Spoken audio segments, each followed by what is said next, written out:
Para entender por qué los nefilins aparecen en la Biblia, necesitamos dirigir nuestra atención al Génesis 6, versículo 4, donde está escrito: había gigantes en la tierra en aquellos días, y también después que se llegaron los hijos de Dios a las hijas de los hombres y les engendraron hijos.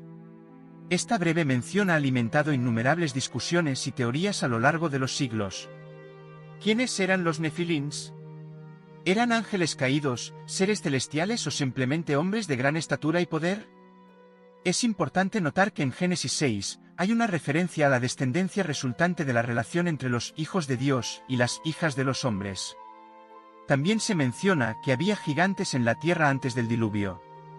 El contexto sugiere que los nefilins eran el resultado de este encuentro entre seres espirituales y humanos.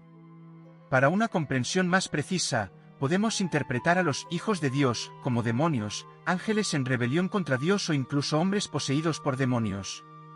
Las hijas de los hombres eran mujeres humanas. Judas 6 nos proporciona más información sobre lo que sucedió con estos ángeles malignos. Fueron dominados por la lujuria al ver a las hijas de los hombres y cohabitaron con ellas, resultando en una descendencia conocida como nefilins, seres que eran mitad angelicales y mitad humanos. Sin embargo, estos seres no tendrían libre albedrío en la tierra, ya que Dios estaba a punto de enviar un gran diluvio. Imaginen el mundo en ese momento, lleno de vida y sucesos, pero había un problema oscuro extendiéndose. El Señor vio que la maldad de los hombres era grande en la tierra y que toda intención de los pensamientos de sus corazones era continuamente mala. Génesis 6, versículo 5. Las personas seguían con sus vidas, pero algo estaba mal. La corrupción, la violencia y la oscuridad moral se habían infiltrado en la humanidad. Fue en este contexto que Dios vio a Noé como un hombre justo e íntegro en medio del pueblo de su época. Él le dijo a Noé en Génesis 6, versículos 13 y 14, «El fin de toda carne ha venido delante de mí, porque la tierra está llena de violencia a causa de ellos, y he aquí que yo los destruiré con la tierra. Hazte un arca de madera de gopher». Imaginen la carga que Noé llevaba al recibir esta monumental tarea de construir un arca, una gigantesca embarcación en preparación para un diluvio catastrófico que extinguiría toda vida en la tierra. Se debe entender que Dios no pretendía que la raza humana permaneciera indefinidamente en este estado de rebelión. Esto significa que nuestro rechazo a Dios alcanzará un punto sin retorno. Dios no nos llamará para siempre. Llegará un momento en que Él dirá, «Basta». La Biblia nos da indicios de un mundo que se había alejado mucho de lo que Dios pretendía. Mientras Noé construía su arca, una inmensa embarcación de unos 140 metros de largo, 23 metros de ancho y 14 metros de alto, solo podemos imaginar el peso de la responsabilidad que caía sobre sus hombros. Para tener una idea, esta arca era más larga que un campo de fútbol y más ancha que una cancha de baloncesto. Su altura equivalía a un edificio de 4 pisos. Imaginen el arca de Noé como un gigantesco edificio flotante, tan alto como un pequeño edificio de apartamentos. Era como si un colosal edificio hubiera sido convertido en una embarcación, lista para navegar en las aguas que cubrirían la tierra. Continuando con la historia, Noé reúne a su familia y parejas de todas las criaturas vivientes, exactamente como Dios le había instruido. Entonces, comienzan las lluvias. No estamos hablando solo de una fuerte tormenta, sino de algo tan intenso que parecía que los cielos mismos se habían abierto. El agua cubre la tierra, superando las montañas, y todas las criaturas que se movían sobre la tierra perecen, excepto Noé y aquellos que estaban con él en el arca. Génesis 7, versículos 21 a 23. Después de 40 días y 40 noches, la lluvia finalmente cesa y las aguas comienzan a retirarse. El arca finalmente descansa en las montañas de Ararat. Imaginen esto como estacionar su coche en la cima de una colina empinada después de una tormenta. Pero en lugar de un carro, es un barco gigante, y en lugar de una colina, son varias montañas imponentes. Noé y su familia parten hacia un nuevo mundo, y Dios hace un pacto con Noé, prometiendo nunca más destruir la tierra con un diluvio, un pacto marcado por el arco iris en los cielos. Puede parecer que la historia de los nefilins o gigantes terminaría aquí, pero sorprendentemente, encontramos más referencias a ellos después del diluvio. En su exploración de Canaán, los espías israelitas se encuentran con descendientes de Anak que están relacionados con los nefilins. Números 13, versículo 33. ¿Quiénes eran estos descendientes y cómo estaban relacionados con los Nefilins? Los descendientes de Anak se mencionan durante la historia de Moisés, cuando envía a 12 espías para explorar la tierra de Canaán.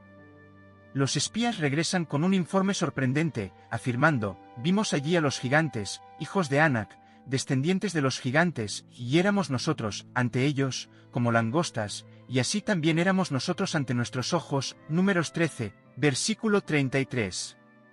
Esto sugiere que los descendientes de Anak estaban relacionados con los Nefilins, conocidos por su gran estatura y fuerza. Es sorprendente notar que, a pesar del diluvio, la presencia de gigantes o seres de gran estatura continúa siendo mencionada en la Biblia. A menudo se les menciona como Refaíns en el Antiguo Testamento. Los Refaíns sirven como un motivo intrigante y significativo recurrente. Sus menciones incluyen Génesis 14 y Deuteronomio 2, versículos 20 y 21, donde se describen como pueblos grandes, numerosos y altos como los anaceos. El nombre, Refaíns, que significa literalmente terribles, nos da una idea de la naturaleza imponente y temible de estos individuos. Aparecen como un recuerdo vívido de un tiempo en que los gigantes vagaban por la tierra. Un ejemplo notable es el rey de Basán, mencionado en Deuteronomio 3, considerado el último de los Refaíns. A medida que los israelitas avanzaban hacia la tierra prometida, se enfrentaban a muchos desafíos, incluidos encuentros con gigantes. La historia de los gigantes, o Refaíns, continúa intrigando y fascinando, demostrando la persistencia de estos seres imponentes en la narrativa bíblica. Entre los adversarios temibles estaba el rey Goliat, que lideró su ejército contra los israelitas con gran ferocidad. Cuando los israelitas se dirigieron a Basán, el rey Ag los enfrentó en Edrei. Debido a la reputación de Ag, los israelitas estaban aprensivos. Sin embargo, Dios aseguró a Moisés: no temas de él, porque en tu mano lo he entregado, con todo su pueblo y su tierra. El relato bíblico incluye una narrativa del conflicto entre las fuerzas lideradas por Moisés y las lideradas por Ag. Según la Biblia, Ag gobernaba 60 ciudades fortificadas, todas conquistadas por los israelitas. Israel derrotó a las fuerzas de Ag y conquistó todas las 60 ciudades en su reino. Los altos muros de estas ciudades no fueron rival para cuando Dios eligió entregar un enemigo a su pueblo. Además, Ag era un hombre de estatura extraordinaria. Dormía en una cama de hierro que medía 9 codos de largo por 4 codos de ancho, es decir, alrededor de 13,5 pies de largo por 6 pies de ancho. La inclusión de este detalle resalta aún más la magnitud de su estatura. Un hombre que necesitaba una cama de ese tamaño seguramente era de gran altura. Los israelitas destruyeron toda la población y tomaron el control de las 60 ciudades en el reino de Ag, todas protegidas por altos muros. Esto demuestra que cuando Dios eligió entregar un enemigo a su pueblo, ni siquiera las ciudades fortificadas podían resistir. El rey Ag se describe como un descendiente de los Refaíns, lo que sugiere que era un hombre de gran estatura, es decir, un gigante. El detalle de su cama colosal se hizo famoso y, sin duda, fue preservado como un recuerdo. Además de Ag, otro gigante muy conocido en la Biblia es Goliat, un campeón de los filisteos que luchó como un guerrero blindado. Llevaba una cota de malla, con anillos de bronce, protegiéndolo de los ataques enemigos. El peso de este tipo de armadura era impresionante, oscilando entre 175 y 200 libras en términos modernos.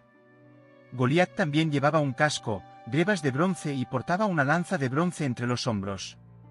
Algunos eruditos debaten sobre el origen de Goliat. Algunos creen que él podría ser un descendiente de los Nefilins, mientras que otros argumentan que los Nefilins fueron destruidos en el diluvio de Noé, y, por lo tanto, Goliat no podría pertenecer a esa línea. Sin embargo, los filisteos, el pueblo al que pertenecía Goliat, eran considerados descendientes de los anaceos, que estaban asociados con los Nefilins. Además de Goliat, hay menciones de otros gigantes en la Biblia, como se ve en 2 Samuel 21, versículos 15 a 22, y Primeras Crónicas 20, versículos 4 a 8. Estos gigantes aparentemente eran parientes o descendientes de Goliat, y sus historias están registradas en las Escrituras. La cuestión intrigante es cómo podrían haber sobrevivido los Nefilins al diluvio, que supuestamente barrió toda vida de la faz de la tierra, excepto Noé y su familia. Dado que el diluvio fue tan extenso en su destrucción, ¿cómo podrían existir los descendientes de Anak, relacionados con los nefilins, después del evento. Hay varias teorías a considerar. Algunas teorías sugieren que los nefilins mencionados después del diluvio en Génesis podrían ser un grupo completamente diferente, no relacionado con los nefilins antediluvianos. Otros proponen que el término nefilins podría no referirse a una línea específica, sino a un título o descripción dado a gigantes o guerreros poderosos en diferentes épocas. Otra posibilidad es que, después del diluvio, los demonios volvieran a relacionarse con mujeres humanas, lo que resultó en más nefilins. Además, existe la posibilidad de que algunas características de los nefilins hayan sido transmitidas a través de la línea de una de las nueras de Noé. Una perspectiva adicional proviene del libro de Números 13, versículo 33, donde se mencionan los nefilins mucho después del diluvio. Los espías enviados por Moisés para explorar la tierra de Canaán informan: vimos allí a los gigantes, los hijos de Anak, descendientes de los gigantes, y éramos nosotros ante ellos como langostas, y así también éramos nosotros ante nuestros ojos. Este pasaje sugiere que tanto los nefilins como un grupo similar de gigantes existieron después del diluvio. La cuestión de si los nefilins sobrevivieron al diluvio o si los gigantes postdiluvianos eran un grupo diferente nos lleva a explorar más profundamente las historias y las personas intrigantes de la Biblia. Esto nos anima a hacer más preguntas y a ser curiosos en nuestra búsqueda para comprender los misterios de la fe. Según las teorías propuestas por estudiosos y entusiastas de la Biblia, hay algunas posibilidades a considerar.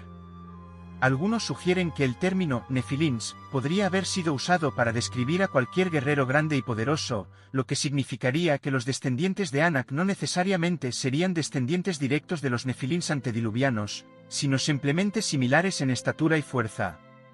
Otra idea es que algo similar pudo haber ocurrido nuevamente después del diluvio, con los hijos de Dios relacionándose con mujeres humanas y generando un nuevo grupo de nefilins. Una teoría menos popular sugiere que el gen de los nefilins de alguna manera sobrevivió a través de miembros de la familia de Noé. Desde una perspectiva más abstracta, algunos argumentan que la historia de los nefilins y los gigantes no se trata solo de seres físicamente gigantes, sino de desafíos morales y espirituales.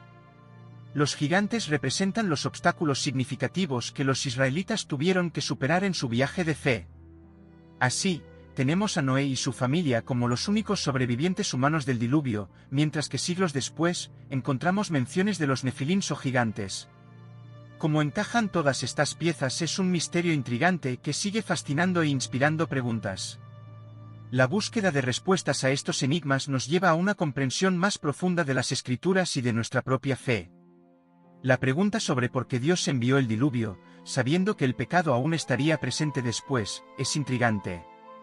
Exploraremos esto basándonos en Génesis 6, versículos 1 a 7, como nuestra guía. Una idea es que la cantidad de maldad que ocurrió en la época de Noé era increíblemente alta, muy por encima de lo normal. No era solo maldad común, era una maldad incesante y abrumadora. Quizás el mundo actual, con todos sus problemas, aún no se compara con lo terrible que era en ese momento. Otra idea es que la situación relacionada con los hijos de Dios, los nefilins y su descendencia era extremadamente problemática. Parece que el diluvio tenía como objetivo específicamente esa forma extrema de maldad que había surgido. Hay una perspectiva más amplia aquí. Primera de Corintios 10, versículo 1 nos dice que estas historias son advertencias. Incluso Jesús habla sobre los días de Noé en Mateo 24, versículos 37 a 39, diciendo que, así como la gente en ese momento no vio venir el diluvio, muchas personas no verán su regreso.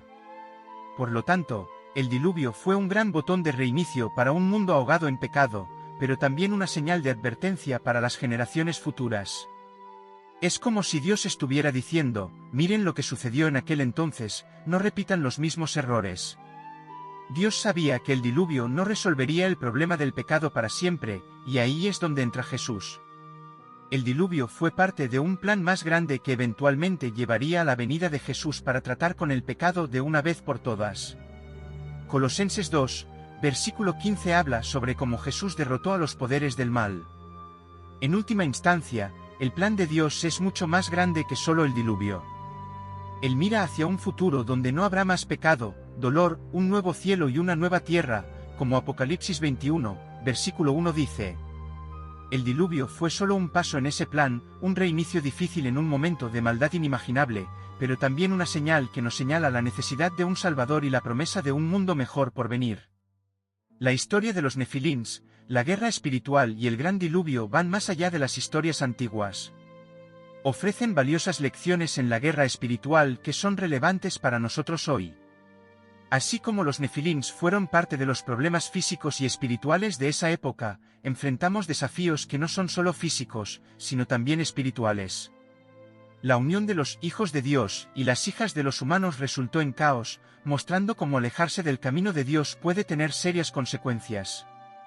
De manera similar, cuando nos alejamos de la voluntad de Dios para nuestras vidas, podemos sufrir un impacto significativo en nuestra vida espiritual. Sin embargo, al confiar en el poder de Dios, cuando leemos sobre los descendientes de Anak siendo relacionados con los Nefilins, esto nos invita a explorar, cuestionar y buscar una comprensión más profunda. Es como armar un rompecabezas con algunas piezas faltantes. En otras palabras, la Biblia nos invita a explorar, cuestionar y buscar una comprensión más profunda. Estas historias nos enseñan sobre los desafíos de la fe, la realidad de enfrentar gigantes en nuestras vidas y la importancia de confiar en Dios en un mundo que a menudo parece estar alejándose de anclas morales y espirituales. Son historias poderosas que nos hacen reflexionar sobre cómo permanecer fieles en un mundo que a menudo parece estar apartándose de los principios morales y espirituales. El plan de Dios, como se ve en los israelitas al escuchar sobre estos descendientes gigantes de Anak, los dejó aterrorizados. Sin embargo, ese miedo puso a prueba su fe y confianza en Dios. En nuestras vidas, es posible que no enfrentemos gigantes literales, pero encontramos nuestros propios descendientes de Anak, grandes problemas, miedos y desafíos. Al igual que en la historia de los Nefilins y los descendientes de Anak, estos desafíos pueden parecer abrumadores. Sin embargo, estamos llamados a tener fe y enfrentar nuestros miedos. La Biblia nos anima a mirar más allá de la superficie, buscar entendimiento y encontrar fuerza en la fe. Señor, en este momento estamos reunidos en tu presencia, maravillados y curiosos sobre los misterios de tu creación, especialmente la historia de los Nefilins y el gran diluvio. Esta antigua historia envuelta en misterio nos habla de tu poder, tu justicia y la fuerza perdurable de la fe ante desafíos abrumadores. Señor, reconocemos que, al igual que Noé enfrentó la vastedad del diluvio, también enfrentamos diluvios en nuestras vidas, diluvios de dudas, miedos e incertidumbres. Vemos gigantes en nuestro propio mundo, desafíos que parecen imposibles de superar, y a menudo nos sentimos tan pequeños e impotentes como los israelitas frente a los Nefilins. Sin embargo, a través de estas historias, tú nos enseñas sobre la resiliencia y el poder de una fe inquebrantable.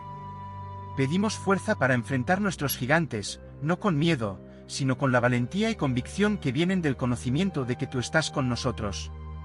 Así como guiaste a Noé en la construcción del arca y lideraste a los israelitas hacia la tierra prometida, guíanos a través de nuestras luchas y condúcenos a un lugar de paz y estabilidad. Padre, en la historia de los Nefilins y el diluvio, recordamos tu soberanía sobre toda la creación. Tú eres el amo del universo y nada está más allá de tu control. Enséñanos a confiar en tu plan divino, incluso cuando está más allá de nuestra comprensión. Ayúdanos a recordar que, al igual que Noé, nuestra fe y obediencia pueden convertirse en un refugio en momentos de dificultad. Te pedimos sabiduría, Señor, para discernir las lecciones que deseas que aprendamos de estas historias. No permitas que nos perdamos en los detalles, sino ayúdanos a encontrar el significado más profundo y la orientación moral que ofrecen. En la historia de los Nefilins, que podamos ver un reflejo de nuestras propias batallas espirituales y la importancia de permanecer firmes en nuestra fe. Señor, pedimos humildad para aceptar que hay cosas en esta vida y en tu palabra que quizás no comprendamos completamente. Al igual que el misterio de los Nefilins y el diluvio despierta nuestra curiosidad, también profundiza nuestra fe. Que podamos abrazar los misterios de nuestra fe con un corazón abierto para aprender y un espíritu dispuesto a ser guiado por ti. En los momentos de duda y confusión, cuando nos sentimos abrumados por los diluvios de la vida, recuérdanos tu promesa a Noé, una promesa de tu fidelidad y amor. Que el arco iris sea también una señal para nosotros, un recordatorio de que, no importa cuán grande sea el diluvio, tú siempre estás con nosotros. Dios, te pedimos valor para ser como Noé en nuestro propio mundo. concédenos la integridad para permanecer en lo correcto, incluso cuando nos destacamos en un mundo en constante cambio y no tenemos certeza de lo que sucederá después. Que podamos ser como luces brillantes, mostrando a todos tu verdad y amor inquebrantables. Danos la fuerza para construir nuestras arcas, nuestras vidas, fundamentadas en la fe, la esperanza y el amor, para que podamos resistir cualquier tormenta. Mientras reflexionamos sobre la historia de los Nefilins y el diluvio, que nos inspire a mirar más allá de nuestros miedos y dudas, nos anime a ver cada desafío como una oportunidad para crecer más fuertes en nuestra fe y más cerca de ti. Que estas historias antiguas continúen enseñándonos, guiándonos y recordándonos tu presencia eterna en nuestras vidas. Finalmente, Señor, te pedimos tu bendición para cada persona aquí hoy. Que podamos salir de este lugar renovados en espíritu, fortalecidos en la fe e inspirados para enfrentar nuestros gigantes con valentía. Ayúdanos a recordar que contigo nada es imposible y ningún diluvio es demasiado grande para superar. En nombre de Jesús, oramos. Amén.